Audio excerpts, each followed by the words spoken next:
আর একটা brain booster মহা ঔষধ আমি বলে দিচ্ছি ইনশাআল্লাহ। যে কোনো বাচ্চা, বয়স্ক, যে কোনো তরুণ যদি খায় প্রতিদিন 1 চামচ করে বেলের পাতা, বেলের যে পাতা আছে এইটা শুকাবেন, মানে বেলের শরবত খান না, ওই পাতাটা শুকিয়ে গুঁড়া করে ঘি দিয়ে ভেজে খাবেন। বেলের পাতার মধ্যে রয়েছে অ্যালকালয়েড, ফেনোলিক অ্যাসিড, ফ্লাভোনয়েড, একটা মারাত্মক লেভেলের সুপার অ্যান্টিঅক্সিডেন্ট, এই 3টা উপাদান। এটা আমাদের ব্রেইনের মধ্যে যে মেইন কোষগুলো, যে কোষগুলোতে ব্রেইন তৈরি, নিউরন, এগুলোকে অক্সিডেটিভ স্টেট অর্থাৎ এগুলোকে আঘাত, পক্ষাঘাত, যে কোনো রকমের ধ্বংসের হাত থেকে ইনশাআল্লাহ এই অ্যান্টিঅক্সিডেন্টগুলো রক্ষা করবে।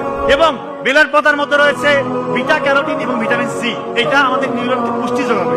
এবং সব থেকে যে মানে মারাত্মক কাজটা করে সেটা হচ্ছে সিনাপসিস প্রক্রিয়াটাকে সচল করে, অর্থাৎ নতুন নতুন তথ্য আপনি সুন্দর মতো শিখতে পারবেন। এবং ঘিয়ের মধ্যে রয়েছে omega 3 fatty acid, omega 3 fatty acid এবং ভিটামিন এ, ডি, ই, কে। এইটা ব্রেইনের জন্য একটা মারাত্মক লেভেলের সুপার এনার্জেটিক একটা খাবার, এটাকে বলা হচ্ছে ব্রেইনের এনার্জির ফুয়েল। তো এই দুইটা যখন আপনি কম্বিনেশন করে খাবেন, যে কোনো স্টেজে খেতে পারেন, যে কোনো বাচ্চা, বয়স্ক, যে কোনো তরুণ যদি খায় প্রতিদিন 1 চামচ করে বেলের পাতা শুকিয়ে গুঁড়া করে ঘি দিয়ে ভেজে 1 চামচ করে খাওয়াবে, ওর ব্রেইনের অবস্থা যে অবস্থায় আছে না কেন ইনশাআল্লাহ তার থেকে ব্রেইনের কর্মক্ষমতা বহু করে বাড়বে ইনশাআল্লাহ।